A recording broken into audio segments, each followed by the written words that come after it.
मेरे स्टूडेंट अस्सलाम वालेकुम। उम्मीद है कि आप खैरियत से होंगे। तो इस्लामियात का पीरियड है और 9th क्लास का ये पीरियड है। तो इससे पहले हम सूरह अनफाल के 2 रुकू और कुछ आयात तीसरे रुकू की भी पढ़ चुके हैं, जबकि आज जो है हम जो सूरह अनफाल का जो तीसरा रुकू है, 5वीं और 6ठी आयत और 7वीं और इस रुकू के आखिर तक हम पढ़ेंगे। तो स्टार्ट करते हैं। अऊज़ु बिल्लाहि मिनश शैतानिर रजीम, बिस्मिल्लाहिर्रहमानिर्रहीम। वत्तक़ू फ़ितनतन ला तुसीबन्नल्लज़ीना ज़लमू मिनकुम ख़ास्सा वअलमू अन्नल्लाह शदीदुल इक़ाब। इस आयत करीमा में इस आयत का मतलब, मफ़हूम और तशरीह समझते हुए सबसे पहले ये आप समझिएगा कि इस आयत करीमा में इस बात की तरफ इशारा किया गया है कि जब अल्लाह ताला की तरफ से कोई अज़ाब आता है, कोई वबा आती है, तो उसमें सिर्फ़ वो लोग गिरफ़्तार नहीं होते जो गुनहगार होते हैं, बल्कि अल्लाह की उस वबा और उस अज़ाब जो अल्लाह की तरफ से आया होता है उसमें सारे शामिल होते हैं।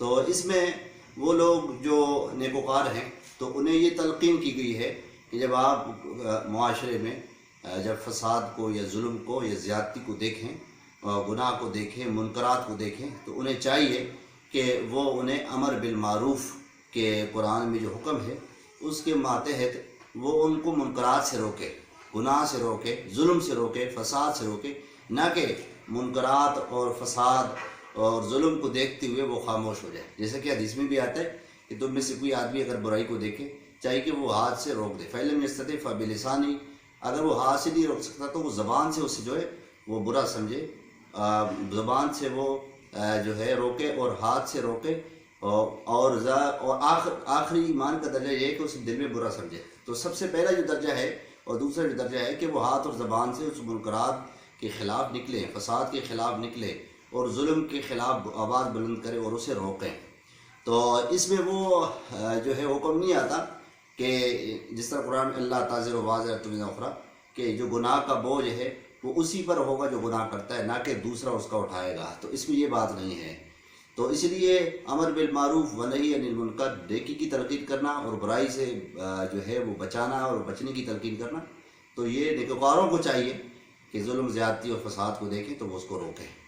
तो इसलिए इस आयत में फरमाया कि उस वत्तक़ू और बचो और बचते रहो, फ़ितनतन उस फ़साद से, ला तुसीबन्नल्लज़ीना नहीं पहुँचेगा, अल्लज़ीना ज़लमू मिनकुम उन लोगों को जो जुल्म किया तुम में से, ख़ासतन ख़ास तौर पर उन्हीं को ये अज़ाब नहीं पहुँचेगा जिन्होंने ये जुल्म किया या ज़्यादती या गुनाह किया, बल्कि जो गुनहगार नहीं भी हैं, जिन्होंने गुनाह नहीं भी किया, उनको भी अल्लाह की तरफ से आए हुए इस अज़ाब में वो सारे के सारे जो है इसमें शामिल होंगे। और फरमाया वालमू, और जान रखो, अन्नल्लाह शदीदुल इक़ाब, बेशक अल्लाह ताला का अज़ाब जो है वो बड़ा सख्त है। इसके बाद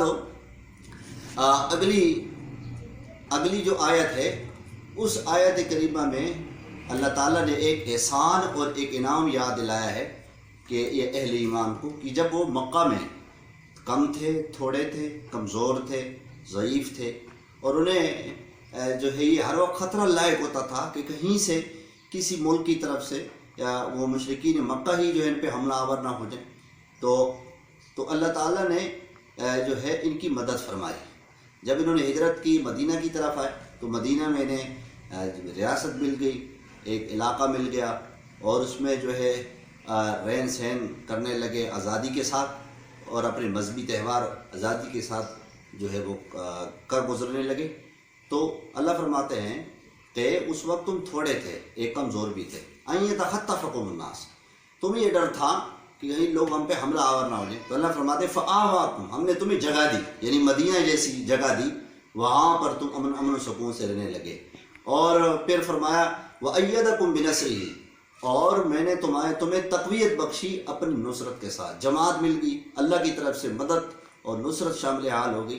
तो अल्लाह फरमाते हैं ये सारे एहसानात होने के बावजूद भी, तो फरमाया कि एहसान मैंने इसलिए किए कि ताकि तुम शुक्र करो, शुक्रगुजार बंदे बन जाओ। उसके बाद जो अगली आयत है इसका तर्जुमा करते हैं, वज़्कुरू, याद करो, इज़ अंतुम, जब तुम थे, कलील, थोड़े, मुस्तज़अफ़ूना, कमज़ोर थे, फ़िल अर्ज़, ज़मीन में, तख़ाफ़ूना, तुम डरते थे, अन यतख़त्तफ़कुमुन्नास, ये कि तुम्हें लोग उछक लें, تم پہ حملہ آور ہو جائے، فآواکم بس ہم نے تمہیں جگہ دی، ٹھکانہ دیا، وأیدکم تمہاری مدد کی، بنصرہ اور تمہیں تقویت بخشی اپنی نصرت و مدد کے ساتھ، ورزقکم من الطیبات اور تمہیں پاکیزہ رزق بھی عطا کیا، وافر مقدار میں اللہ تعالیٰ نے اہل ایمان کو رزق کی فراوانی عطا کی۔ یہ سارے احسانات کرنے کا مقصد لعلکم تشکرون تاکہ تم شکر گزار بندے بن جاؤ۔ اس کے بعد جو آیت ہے یا ایھا الذین آمنوا لا تخونوا اللہ والرسول وتخونوا اماناتکم وانتم تعلمون، مختصر طور پہ سمجھیے اس آیت میں فرمایا کہ حقوق اللہ اور حقوق العباد میں خیانت نہ کرو۔ حقوق اللہ، اللہ کے حقوق میں خیانت نہ کرو، اللہ کے حقوق اور اللہ کے رسول کے حقوق، رسول کے حقوق اللہ کے حقوق ہے، من یطع الرسول فقد اطاع اللہ، جیسے رسول اللہ صلی اللہ علیہ وسلم کی اطاعت کی اس نے اللہ کی اطاعت کی۔ تو اللہ کی امانت میں خیانت سے کیا مراد ہے، یہ ایک سوال بھی ہے، اور وہ اس کا جواب یہ ہے کہ اللہ تعالیٰ کی امانت میں خیانت سے مراد یہ ہے کہ رسول اللہ صلی اللہ علیہ وسلم جو تمہیں حکم دے اس کو تم پکڑو، لازم سمجھو اور اس پہ عمل کرو، اور اس حکم میں نہ تو حکم عدولی کرو، نہ تم نافرمانی کرو، نہ اعراض کرو، نہ روگردانی کرو، اور دوسرا اس میں کمی بھی مت بجا لاؤ، اس میں کمی بیشی بھی مت کرو۔ تو یعنی جو کتاب اللہ اور سنت رسول اللہ میں جو بیان ہوا ہے یہ سب اللہ کی امانت ہے، اور اس کے اوپر ایک ٹپان ہونا ہے، اس پہ عمل کرنا ہے۔ تو جو عمل نہ کرے تو وہ امانت میں خیانت کر رہا ہے۔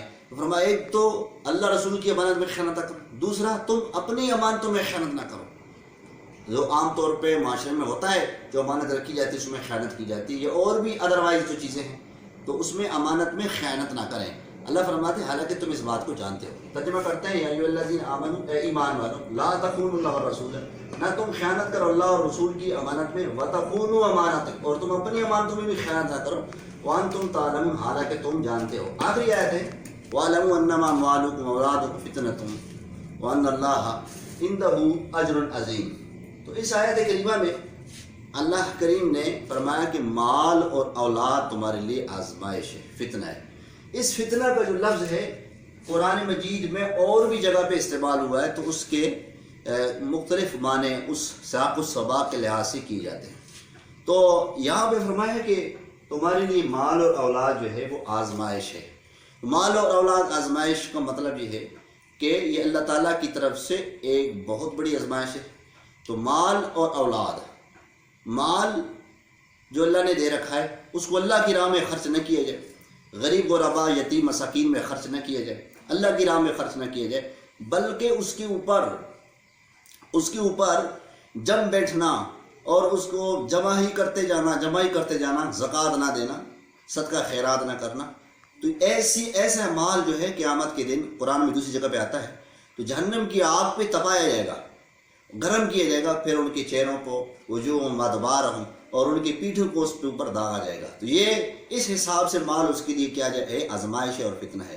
اگر اسی مال کو اللہ کے راہ میں خرچ کرے اور اسی مال کو غریب غربا یتیم مساکین زکوٰۃ اور صدقات و خیرات دے تو یہ مال اس کے لیے کل قیامت کے دن ثواب کا اجر بنے گا اور اس کے لیے عذاب سے بچنے کا ذریعہ بن جائے گا۔ اور اولاد جو ہے، اولاد کو بھی فتنہ اس لیے کہا، آزمائش اس لیے کہا۔ اگر اولاد نیک و صالح ہے تو وہ اس کے لیے جو ہے اولاد اس کے لیے کار ثواب ہے، کار خیر ہے۔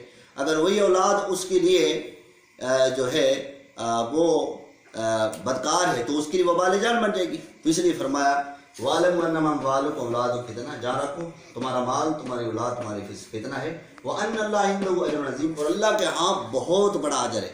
اگر مال اور اولاد کو صحیح استعمال کرو گے تو اللہ اور رسول کے دین کے مطابق اور احکامات پہ بجا لاؤ گے تو اللہ فرماتے ہیں اس کا جو اللہ اجر دیں گے تو وہ تو اجر عظیم، بہت بڑا اجر ہے۔ تو یہ آیات تھی، اس کا یہ ترجمہ اور مختصر طور پہ تفسیر تھی۔ انشاءاللہ اس کے سوال و جواب کریں گے۔ وآخر دعوانا الحمدللہ۔